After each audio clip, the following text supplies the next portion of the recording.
Pessoal, mais um vídeo da série, vai ser um vídeo rápido de flash, né? E na semana nós vamos falar um pouco sobre isso detalhadamente, certo? Bom, o nosso título é Glândula Pineal e a Expansão Fractal da Mente, né? E eu vou abordar alguns conceitos básicos que eu desenvolvi, que é a rede lógica, rede de conhecimento, rede fractal da memória, a sinestesia fractal de dados e a inserção de dados fractais. Também vou falar um pouco sobre a pineal mais um pouco à frente, né? Espero que esteja gostando.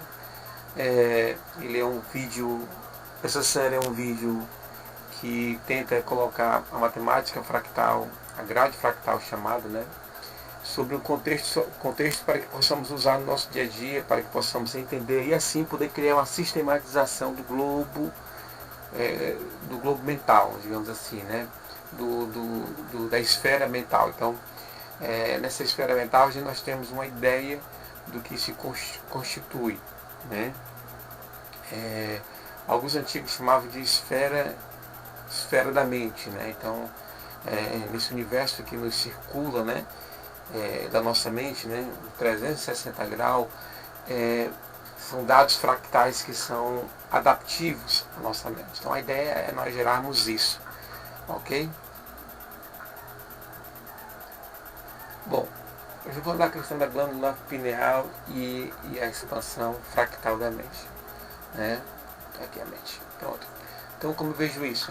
Temos aí uns dados gráficos sobre a glândula, né?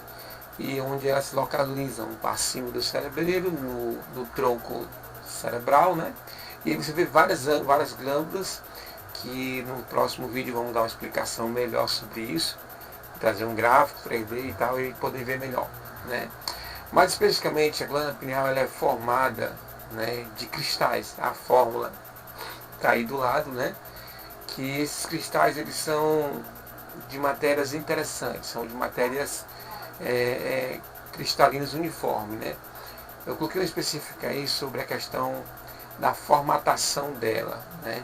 É interessante que essa formatação fractal tridimensional dos cristais a qual é formado a glândula, já falamos isso anteriormente, os cristais são assim abundantes na natureza, mas eles têm grande capacidade, extraordinária capacidade de reter dados, composição de dados, luminosidade, som, frações de ondas magnéticas. Então, a glândula em si, ela é muito receptiva à luz, a glândula pineal. Ela tem sua formatação através da luminosidade, né, da construção desse ambiente que circula ela. Então, você vê que ela é altamente importante, porque além dela equilibrar vários fatores, né, ela tem essa estrutura, assim, digamos assim, relacionada ao posicionamento mental, da consciência, do estado, né, e sobre essas questões da simetria do entendimento humano. Então, ela nos leva aonde? Qual o seu papel fundamental que ela agrega na consciência, na percepção dos dados, na captação dos dados e jogar dentro da consciência. Isso é um grande desafio ainda para se colocar nessas questões pineares, né? Bom, vamos falar um pouco sobre a rede de conhecimento. Para nós trabalharmos a grade fractal, né, numa mente fractal, nós temos que ter alguns pontos importantes. Primeiro, nós temos que conhecer a nossa mente, nós temos que conhecer a nossa rede de conhecimento, o que conhecemos e até onde conhecemos, e quais os fatores que influenciam nesse conhecimento. Fatores que dão veracidade, né, sobre o fato científico, as questões empíricas e as questões também tribais, né, do dia a dia, que dão a esses fatos um argumento e, consequentemente, uma visão geral sobre alguma coisa. Então, nós temos que ter conhecimento. Por exemplo, água. O que eu conheço sobre a água? O que eu conheço empiricamente sobre a água? O que eu conheço cientificamente sobre a água? O que é que essas minhas faculdades mais antigas e a minha percepção dos sentidos vê sobre a água? Então, quando a gente faz uma análise do conhecimento geral, da grade de conhecimento do nosso cérebro, do que nós conhecemos ou não, parece um pouco confuso, difícil, mas nós vamos criar um modelo para que você possa conhecer o seu cérebro e saber o nível de conhecimento que você tem. E assim você poder saber catalogar melhor o seu conhecimento. Vamos avançar.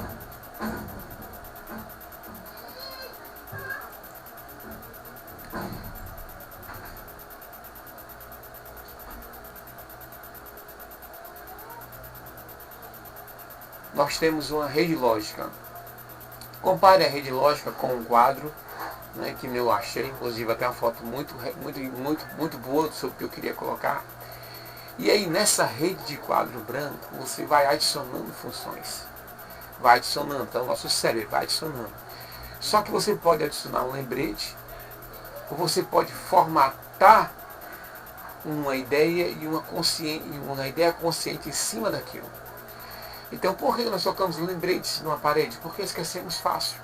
Por que esquecemos? Porque o nosso cérebro não está apto a sistematizar, organizar dados e sistematizar. Principalmente a relação do tempo. O tempo é muito importante na formatação da grade fractal no cérebro. A dimensão do tempo, o que é o tempo e como ele funciona no nosso cérebro é muito importante para o aprendizado. Esses fatores e outros nós vamos também desenvolver na semana sobre a ideia dessas construções, dessa rede lógica no cérebro, né? Sobre a memória temporal, a memória de curto e longo prazo, a memória fixa, a memória sentimental, a memória que determina os conceitos dos sentidos para a formatação de uma lembrança, né?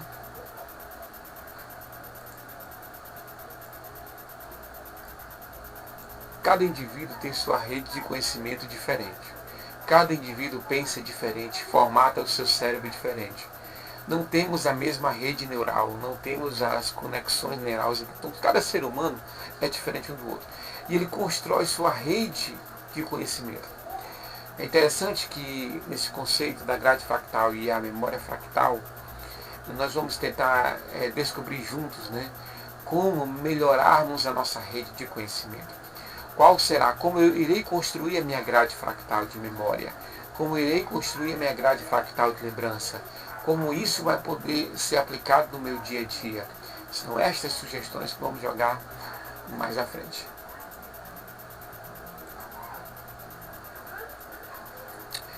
Eu vou ver um gráfico aí mostrando sobre a rede fractal da memória. A memória ela é muito interessante. A memória ela não trabalha como um DVD que você grava, armazena. Então, a memória, a grade fractal, a memória fractal, ela trabalha melhor do que a memória decorativa. Porque são vários dados que vai formar uma memória. Então, a mente fractal, ela consegue, em um evento, captar frações de memória em todos os sentidos para formatar um conhecimento, formatar uma lembrança. E essa lembrança levar à consciência e assim você ter o dado que você precisa. Então a memória fractal, ela utiliza todo o cérebro para você formatar uma lembrança. Então quanto mais fractado, né, quanto mais fracionado é aquele momento que você quer decorar, que você quer lembrar, mais fácil e captar você vai poder ter. Você vai ter uma rede maior, uma rede fractal maior, mas lembrando que ela está dentro da grade, para não se expandir aonde não pode e aonde não deve. E assim trazer confusão no retorno da memória. Nós temos uma coisa importantíssima a tratar aqui, certo?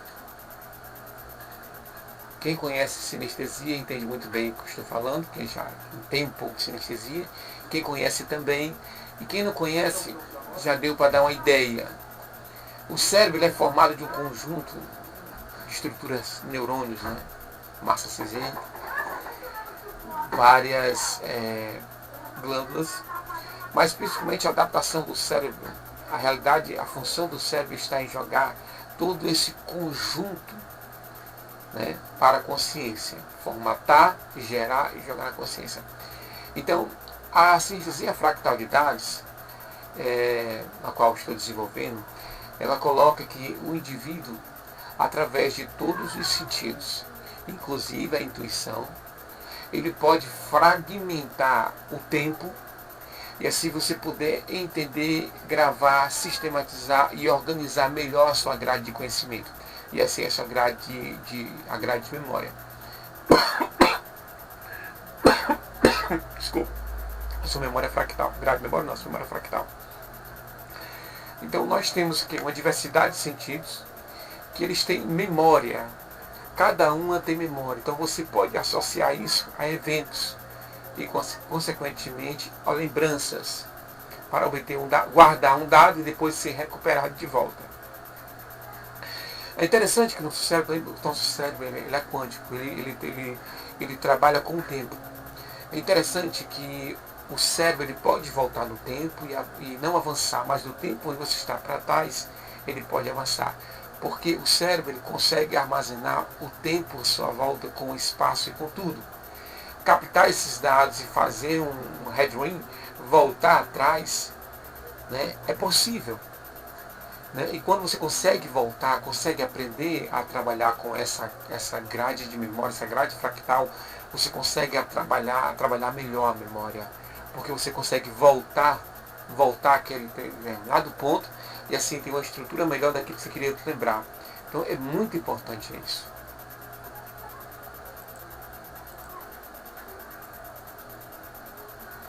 Vamos ver isso aqui que vai ser fantástico, vai ser massa, vai ser ótimo.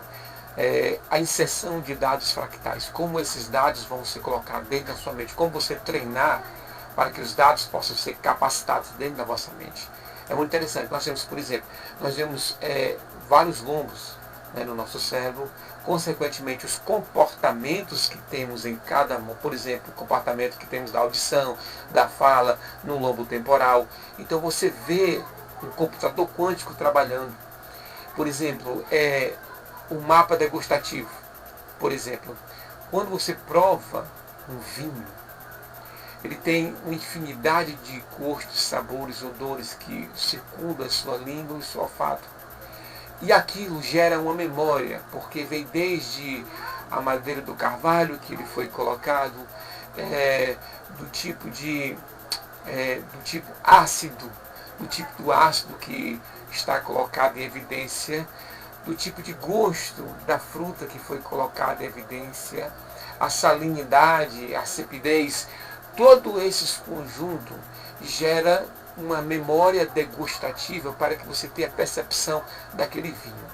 Então são uma série de questões que geram a memória gustativa.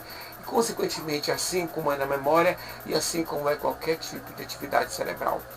Vai ser muito legal, vai ser muito ótimo termos isso aí. Estudamos isso mais à frente.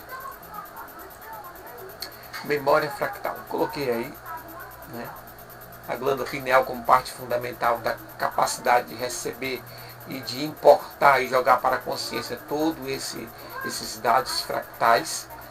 Quando a glândula, isso é hipótese, né? Quando a glândula pineal, junto com o tronco da mente, né? O tronco cervical da mente e da sua estrutura, quanto mais fractado, melhor o dado. Quanto mais robusto, pior. A própria ciência hoje entende que o neurônio ele aprende a passos curtos e pausados. Então, fractar o tempo, fractar o conhecimento é altamente necessário para a memória, porque é através disso que a consciência e a percepção neural vão trabalhar melhor. Por exemplo, vamos colocar aqui uma banana. Você tem os sentidos. Nós podemos exponenciar através de logaritmos, que não é o caso aqui, mas eu dei um exemplo. Então você tem que exponenciar. Se tem um fato importante sobre uma banana que você teve, aquela banana é importante. Por que ela é importante? Essa banana, ela foi dada pelo meu avô, que meu avô colheu na safra, que ele enfrentou uma série de problemas, né, sobre a chegada até a serra e voltar. Esta banana ela tem um tato específico, ela não é que nem a banana comum, ela é bem durinha. E a intuição que me cercou quando meu avô chegou, que me trouxe aquela banana, eu sabia que vinha um presente. Então isso aí exponenciado, você pegando, visualizando, você ouvindo o sentimento, ouvindo as coisas à volta, o olfato, o tipo de cheiro, o tipo de banana, se teve algum tipo de material incluído, se teve terra, se teve um cheiro de metal, né? Então, todos esses sentidos. Quanto maior os fractais de dados, resultam na maior lembrança. Então, isso tudo gerencia melhor a memória, né? Então, nós vamos aprender a ter uma capacidade de produção desses logaritmos fractais da memória, para que possamos ter um melhor conjunto de dados, assim, a nossa grade de conhecimento ser mais apta a ser colhida na hora necessária, né? Esses dados são importantes porque eles vão trazer um conjunto de situações para o nosso dia a dia. Deve ser só isso. Tem mais alguma coisa? É isso aí, pessoal. Tá beleza? Vai ser show e nos encontramos aí na semana.